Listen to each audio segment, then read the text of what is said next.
Olá pessoal, tudo bem? Hoje a gente vai falar um pouquinho sobre cálculos estequiométricos, tá certo? Eu sou a professora Cris e a gente está de volta aqui revisando alguns pontos. Vejam só. Primeiro eu trouxe o conceito, tá bom, do que é estequiometria. Então vejam, o termo estequio significa elemento e metria medida. Então, na verdade, quando a gente fala de estequiometria, a gente está falando da medida, da quantidade, tá certo? Das substâncias, dos elementos, dos átomos, tá certo? Das quantidades de todos esses fatores que ocorrem na reação química. Então, vejam, estequiometria, de forma simplificada, é o estudo das relações quantitativas de átomos, de moléculas, de massa, de volume, que ocorrem nas substâncias que participam de uma reação química. De forma geral, é isso. Então, são todos os cálculos envolvidos numa reação química. A gente estuda aqui, a gente vai começar a observar no estudo de estequiometria, ou cálculos estequiométricos, como vocês preferirem. Então, eu trouxe aqui a representação geral de uma reação química, que quando a gente está estudando estequiometria, a gente sempre vai precisar representar uma reação, tá? Então, eu tenho essa reação, ó, carbono mais oxigênio gerando CO2. Em uma reação química, a representação sempre vai se dar dessa forma. Do lado da seta, né? Antes da seta, aliás, eu vou ter os reagentes. Essa seta vai indicar que está acontecendo uma transformação, uma reação química, e depois da seta eu tenho o que eu chamo de produto, tá certo? Então, eu tenho o carbono, mais a molécula de oxigênio, gerando a molécula de gás carbônico. Essa é a representação de uma reação química, mas é claro que eu tenho outras formas de fazer essa representação, como essa aqui, ó, dessas esferas. Vejam, essa esfera preta está representando o átomo carbono. Essas duas esferas vermelhas estão representando a molécula de oxigênio. Essa esfera preta está representando o átomo de carbono, as duas vermelhas estão representando os átomos de oxigênio, né? Essa representação aqui é a molécula de gás carbônico, tá certo? Então, existem várias formas de a gente representar uma reação química, e todas se dão dessa forma. Outro ponto que eu quis trazer para vocês, para a gente relembrar, é um pouquinho de notação química, né? Para vocês não se confundirem, ó. Quando eu escrevo NH3, eu estou representando a molécula de amônia. O que significa isso, né? O N ali é o átomo nitrogênio, vocês já sabem, o H é o hidrogênio. Então, nessa representação, eu tenho, ó, um átomo de nitrogênio e 3 átomos de hidrogênio. Quando eu represento 2NH3, o que significa? Que, na verdade, eu dobrei a quantidade da molécula amônia, né? Aqui eu tenho uma molécula de amônia, aqui eu tenho 2 amônias. Então, agora eu tenho 2 vezes 1, né? Quando aqui, nesse N, eu não tenho nenhum número, implica dizer que aqui está implícito o número 1, tá certo? Então, nessa representação, eu tenho 2 átomos de nitrogênio e 2 vezes 3, 6 átomos de hidrogênio. Nessa outra representação aqui, ó, da molécula de água, o que implica dizer que eu tenho 4 átomos de hidrogênio, 2 vezes 2, 4, e 2 átomos de oxigênio, porque 2 vezes 1 é 2. Só algumas notações aqui, né, para a gente relembrar o que essas representações aqui indicam, tá bom? Pessoal, no estudo da estequiometria, a gente vai se basear, né, a parte das leis ponderais. A primeira lei é a lei da conservação das massas, que foi postulada e difundida principalmente por Lavoisier. E diz o seguinte, ó, na natureza nada se cria, nada se perde, tudo se transforma. O que a gente entende a partir desse enunciado, dessa lei? Então, de novo, aqui ó, tem uma representação daquela reação química que a gente já estava observando, da formação de gás carbônico. Então, esses átomos aqui, eles possuem massa, o carbono 12 gramas, a molécula de oxigênio 32 gramas e a molécula de gás carbônico 44 gramas. Então, quando acontece uma reação química, apesar das substâncias se transformarem, ocorrer uma mudança na substância, a matéria ela permanece com a sua massa específica se a reação acontecer de forma no sistema isolado.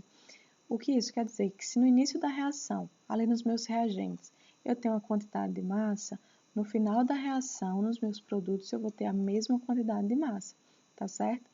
É o coenunciado da lei da conservação das massas diz, ó, na natureza nada se perde, nada se cria, as coisas se transformam, mas não somem, não desaparecem, tá bom?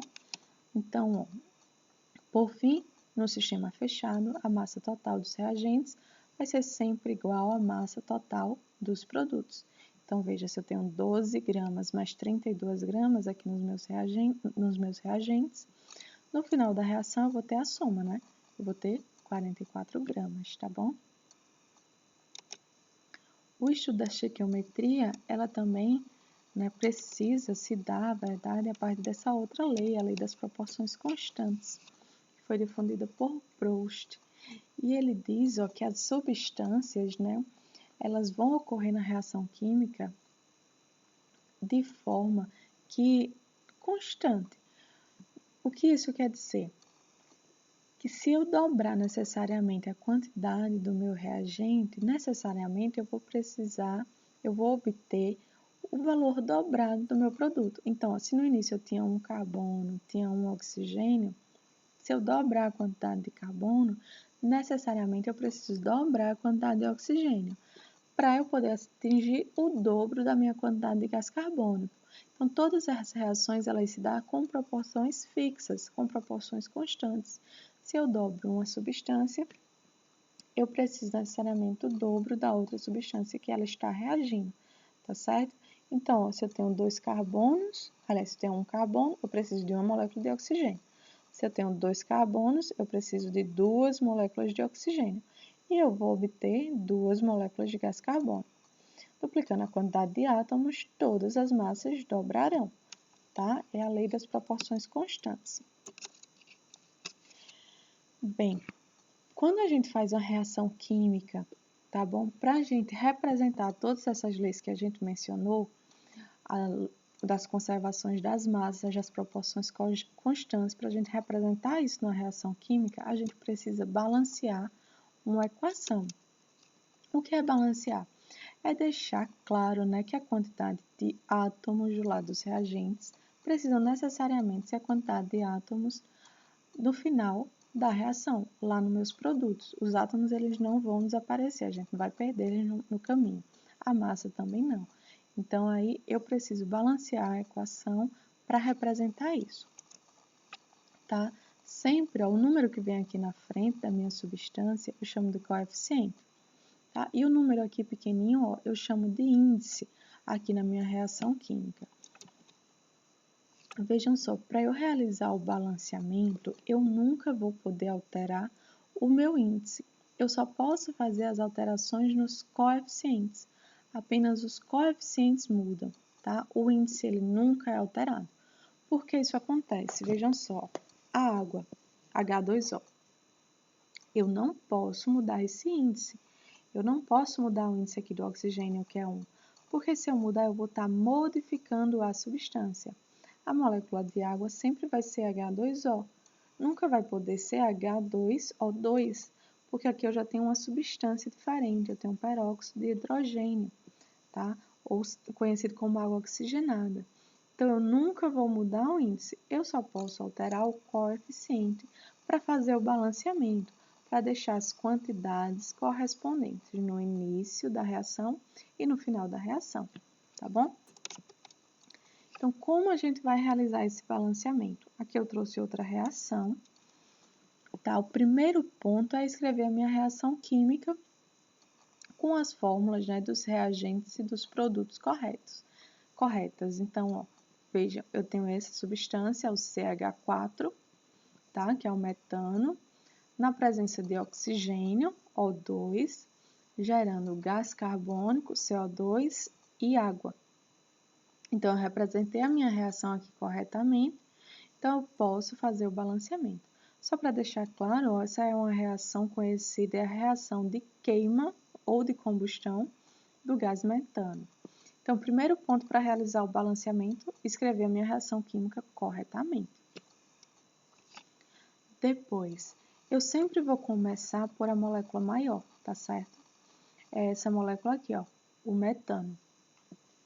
Então, vou começar a balancear, ou seja, deixar a mesma quantidade do átomo de carbono aqui, que é o primeiro átomo dessa molécula.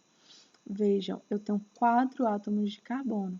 Então, do outro lado, eu vou precisar de 4 átomos de carbono, tá certo? Eu posso modificar o índice? Não. Eu só posso colocar aqui no coeficiente, aqui na frente, ó. Eu deixei 4 e 4, tá certo? Já equilibrei a quantidade de carbono. Próximo passo, vou balancear a quantidade de hidrogênios. Vejam só, tenho 10 hidrogênios aqui, vou precisar de 10 hidrogênios aqui. Então, o que eu faço para ter a mesma quantidade de hidrogênios? Venho aqui e coloco o número 5, tá certo? Porque 5 vezes 2 é 10. Agora eu tenho a mesma quantidade de hidrogênio. Agora eu vou balancear, né, deixar a mesma quantidade desse outro átomo, no caso do oxigênio. Com relação ao oxigênio, pessoal, eu já tenho que modificá-lo, tá certo? Entendendo aqui, ó, que eu vou ter que analisar os números que eu adicionei. Então, aqui, ó, o oxigênio, eu tenho qual a quantidade do lado dos produtos de oxigênio? Então, eu vou calcular. 4 vezes 2, 8. Nessa substância, eu tenho 8 átomos de oxigênio. E aqui na água, 5 vezes 1, 5. Então, aqui eu tenho 5, aqui eu tenho 8. 8 mais 5, 13. Então, eu tenho 13 átomos de oxigênio aqui do lado dos produtos. Então, aqui, ó, eu vou precisar também ter 13 átomos de oxigênio. Então, eu preciso colocar um número, aqui vocês já estão vendo, foi 6,5, que eu multipliquei por 2 e gerou 13 átomos de oxigênio. Pronto, fazendo isso, eu posso verificar que todas as quantidades dos meus átomos, tá certo, estão equilibradas no início da reação, nos reagentes, e no final da reação. Então, eu tenho 4 carbonos aqui, 4 carbonos aqui, 10 hidrogênios aqui, 10 hidrogênios aqui. 13 oxigênios aqui, e aqui desse lado dos reagentes eu também tenho 13 oxigênios, tá bom? Essa forma de balancear é a forma por meio de tentativas, tá certo? Como a gente já vem, né, balanceando algumas reações, eu só deixei esse exemplo aqui, tá certo? Nesse videozinho. Quando a gente está falando de estequiometria, a gente está calculando a quantidade ali, né, das substâncias. Então, existe um termo na química que é o termo mol, e ele significa quantidade de matéria. Então, essa quantidade de matéria é um número fixo, é uma constante, chamada de constante de Avogadro, e tem esse valor. O mol equivale, né, a 6,02 vezes 10 a 23, tá certo? É um número fixo de partículas. Então, por exemplo, quando eu estou falando de dúzia, uma dúzia de bananas, vocês já sabem que a quantidade vai ser 12. O número equivalente à dúzia é 12. O número equivalente à quantidade de mol é 6,02 vezes 10 a 23 partículas. Isso equivale a qualquer tipo de partícula. Vejam só, se eu tenho 1 mol de átomos de carbono, quer dizer que eu tenho 6 vezes 10 a 23 átomos de carbono. Se eu tenho 1 mol de íons de sódio, Na+ é sódio, então quer dizer que eu tenho 6 vezes 10 a 23 íons de sódio, tá certo? Se eu tenho 1 mol de nitrogênio, quer dizer que eu tenho a mesma quantidade de átomos de nitrogênio. Esse número é um número grande, ó. 6 vezes 10 a 23 moléculas de água, átomos de carbono, íons de sódio, mols de nitrogênio é um número que equivale a 602 sextilhões de partículas. É uma quantidade muito grande de partículas, tá certo? O mol é uma quantidade de matéria, é um número fixo que facilita nas nossas relações, nas reações químicas, tá certo? A gente entender a quantidade de substâncias que eu vou precisar. Eu vou precisar de 2 mols de água para reagir com a quantidade de mol de álcool específica, tá certo? Então, aqui o mol significa quantidade de matéria. Existem as relações molares. A quantidade de matéria, né, em mol, ela pode ser expressa também em outras grandezas. Eu posso transformar o mol em outras grandezas, como grama, volume, tá certo? Grama representando massa, né? Volume também, e moléculas, átomos, enfim. Então, ó, 1 mol em massa, ele pode equivaler em massa, né? Massa molar. O mol também pode equivaler em volume, tá certo? Só uma observação aqui, pessoal. Se eu tenho 1 mol da substância, ele vai equivaler à massa molar daquela substância, tá certo? Se eu tenho 1 mol aqui de uma substância, de um gás, né, ele vai equivaler, em condições normais da CNTP, a 22,4 litros de mol, tá certo? Por mol, aliás. Se eu tenho 1 mol de moléculas, eu já sei a quantidade de partículas que isso vai equivaler. 6 vezes, né, 6,02 ou só 6 vezes 10 a 23 moléculas. Então, eu tenho todas essas relações molares. Para ficar mais claro, vamos lá para o slide seguinte, vai ficar mais claro. Ó, tenho essa reação aí.